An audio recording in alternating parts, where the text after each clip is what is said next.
What is going on? I want to welcome you from Half Court on the Woodward Sports Channel. Today, Sunday, June 19th, I am your host, Sean Murphy, alongside my guy, Jeff Iafrady. Jeff, what's going on, man? Happy Sunday. It's draft week, finally.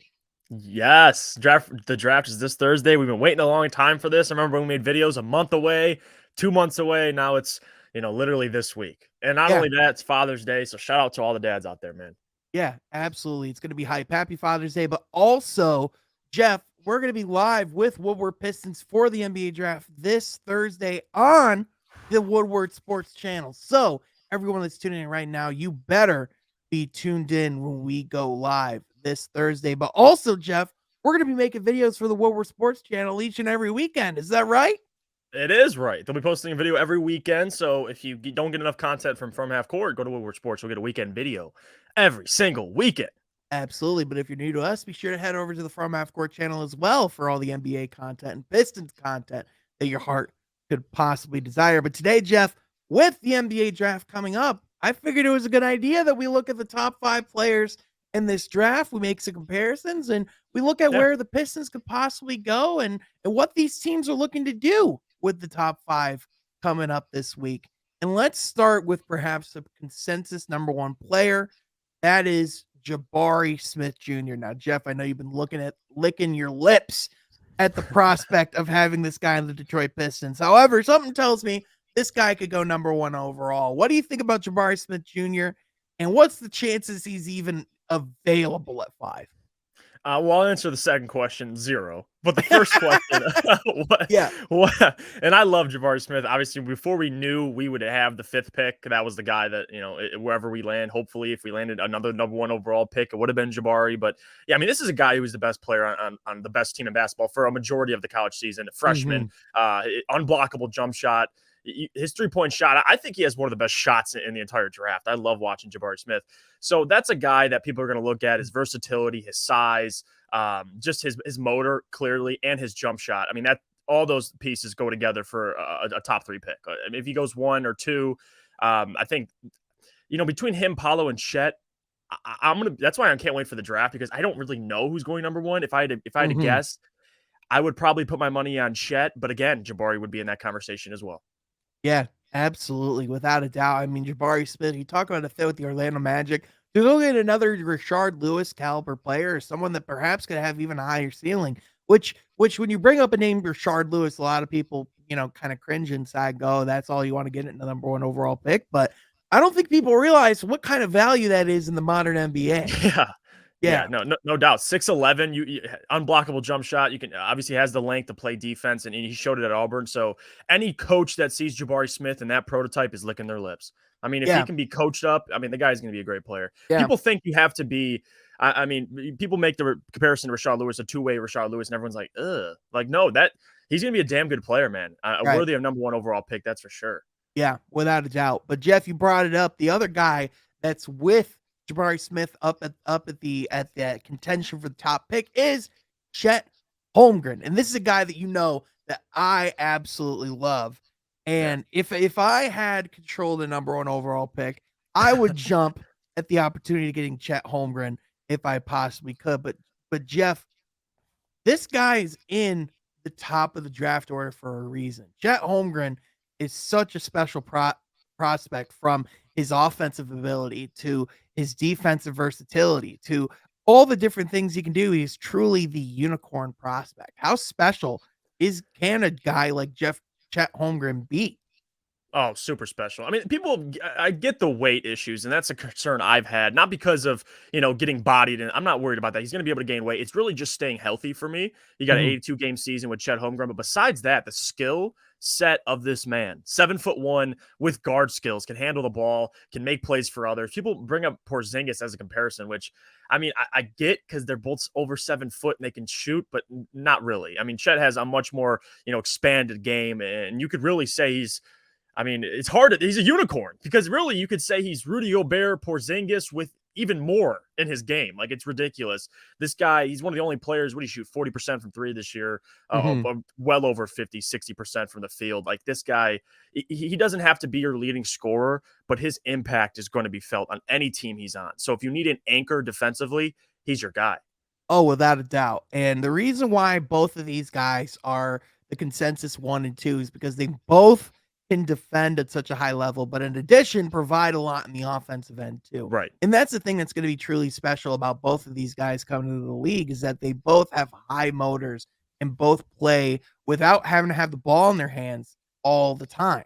But at Yeah. the same time, they can be a guy that they can build their team around and can be someone that can affect winning. So in my opinion, I think Orlando, if they can get one of those two guys at the very number 1 overall pick, I think that's going to be something that they're going to be very excited about. But Jeff, there's also the Houston Rockets at 3, and more than likely they're going to go get whoever's left of the top 3 big men in this draft. And the consensus third player is Paolo Banchero out of Duke. I know there's been conversations we looked at what it would look like if Paolo was a Detroit Piston. So if he would fall, what kind of player would that be a fit with Cade Cunningham? I mean, first of all, let's just say he's not going to fall. Let's just be No very way. realistic.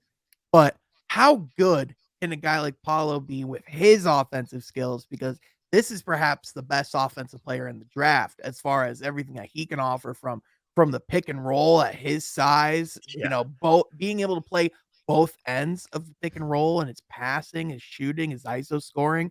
I mean, Jeff, there's a reason why the pairing of Jalen Green and Paulo Banchero is something that can be so scary, can it not? No, absolutely. That's a 1-2 punch. I think Paulo, Yep. out of all these guys, if I had to bank money, I would bet money on him being an all-star. Like this Oh, guy yeah. has the potential. Clearly, you mentioned it offensively, what he can do. His interior scoring, he showed more in terms of shooting. Listen, I always gave him my always thing with Jabari Smith over Paulo is I want guys that can space the floor, but Paulo to me, like he's gonna improve his jumper, and when he does, that's a scary man. Like Yeah. that's a scary human being. He can do multiple things, like you said. And being 6'10", having that type of size, he's pretty much the same size as Jabari Smith, and he's doing like a bunch of things. So with Paulo, again, the best player on really one of the best teams, Duke, a team that made a run in the tournament. So give me Paulo. If I'm at 3, if he falls, my God, the teams above are going to be. I don't think that happens, but we're at 5, so you never know. But no, I think he'll be gone to Houston at 3. Yeah, That makes 100%. Those 3 guys will be gone by the time the number 5 overall pick comes on the board. But Jeff, when the 5th pick does come on the board, the 2 most likely names that the Pistons could have to select from are Keegan Murray and Jaden Ivey. If you go to every single mock draft, these are the 2 names that are being thrown out at being at 5. Jaden Ivey selected at 4, the Pistons select Keegan Murray. If Keegan Murray selected at 4, I think they go Jaden Ivey. I think it's pretty obvious that one of these 2 guys over the next few days is going to be a Detroit Piston. Let's start with Jaden Ivey. What a dog of a point guard, man. I went back and I watched this video that that Bleacher Report just put up with Jaden Ivey, and he talked about how he has a screenshot on his screensaver of all the goals that he wants to hit when he's an NBA player. And it starts with literally like he wants to be summer league MVP, he wants to be rookie of the year, he wants like he has this entire list, and he wants to be towards the top of the list in rebounding, assists, and points. The guy is a competitor, but in addition, Jeff, I think there's a legitimate case that Jaden Ivey could be the best player in this draft. Yeah, and I think if you're going to go off tiers, there's probably those 3 guys at the top. And then I think Jaden Ivey's just – I mean, you can make an argument legitimately, and you just mentioned it. He could be one of the best player in the draft. He's definitely the best guard. But it sucks because it's a big man's league. Everyone's going after these forwards that can do both things. It can play both sides of the court. But with Jaden Ivey, he's so electric, dynamic, and especially if you're sitting at 4 or 5, and we'll see what Sacramento does because there's a lot of teams calling Sacramento to try and trade up. He's the guy that if you're a Pistons fan, that you take a chance on knowing that he has this upside, because in the NBA, everyone knows this. You bank on upside. You look at measurables, and with Jaden Ivey, his quick first step. Yes, people talk about his jump shot, his 3-point percentage going down towards the end of the season. I don't care, man. I mean, that's stuff you don't really look too much into. You look at what you're getting as a player, what he can be, and with that dog mentality you just talked about. I mean, what he was asked to do at Purdue, I think he did a pretty damn good job. So Jaden Ivey, if he's there at 5 and no one else trades up to get him, that's the pick. Like that's the guy. Yeah, without a doubt. And it's because he has this ability, like a guy like John Morant that we saw a couple years ago, to come in and have game-changing ability. Obviously, when you look at his game, there's a lot of similarities to John Morant. However, you don't wanna make that comparison because the difference is that John Morant has to go to Memphis and carry this team and really put them on his back, whereas Right. with the Detroit Pistons, if Jaden Ivey comes in, Cade Cunningham is there. So he doesn't have to carry anything. He's not gonna be expected to put the team on his back really unless he needs to. Right. So that's and the great thing with having a guy like Cade Cunningham, by the way, is that generally guys don't need to put their team on their back as much because Cade Cunningham's there doing that job himself. Yeah, and I think one more point to add also is like people think Cade is this ball dominant guard. Like he's not a guy that you want to put the ball. Now I would love it, put the ball in his hands as much as Right. you can, but he doesn't need it in his hands. So if you get a guy like Jaden Ivey, tell people that out there that are saying, well, you can't have. Yes, you can have more than one ball handler. I'm sorry. Like Yeah. Cade and Killian can't only be your two ball handlers. You can get Jaden Ivey, and we talked about this as well with the Boston Celtics. When one is off the court, Jaden Ivey, for example, when Cade was off the court last year, it was bad.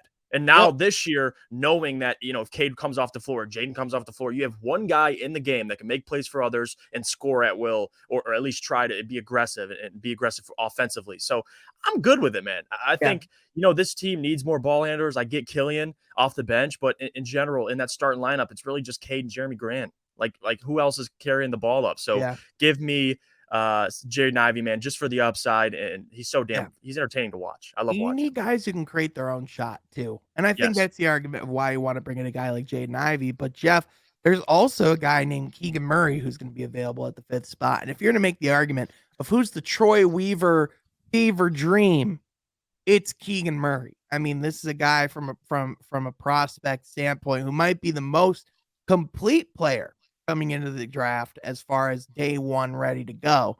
Yeah. And if we're talking surefire things, I mean, there's really two guys, in my opinion, that are surefire at 5, and it's Keegan Murray and it's Benedict Mathurin. What about these two players would be so valuable for the Pistons? And what can these type of guys bring day one that would make this team better immediately?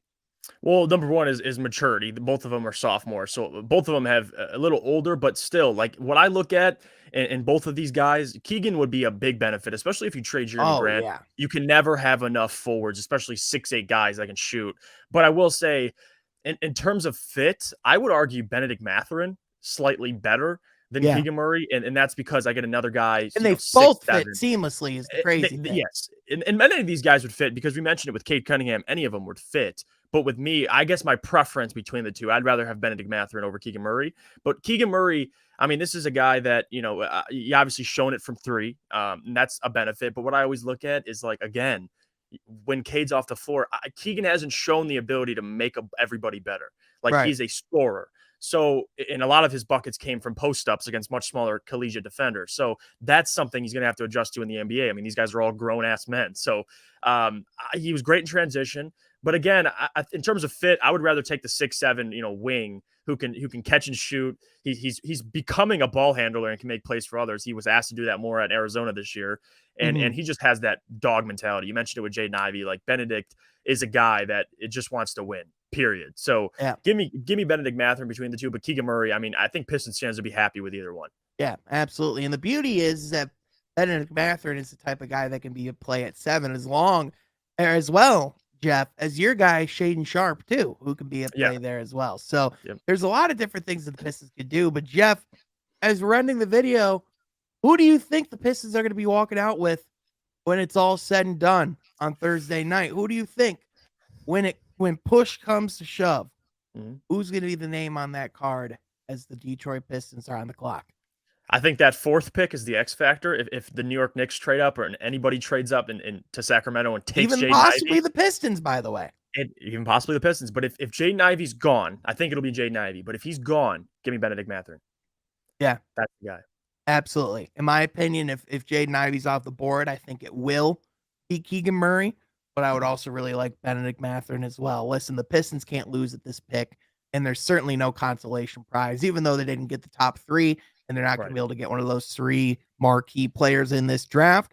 They're still going to go get a marquee guy as well. But What do you think of the NBA draft? Who do you think the Pistons will walk away with? Let us know in the comments down below. But also be sure to subscribe to Wilbur Sports, but as well as From Half Court for all of your NBA content and Detroit Pistons needs. Also follow Jeff on Twitter at JeffIFrady and also myself at Sean Half Court. But that is going to do it for today, folks. Thank you so much for tuning in, and we will catch you next time from Half Court. Be sure to subscribe. Do it.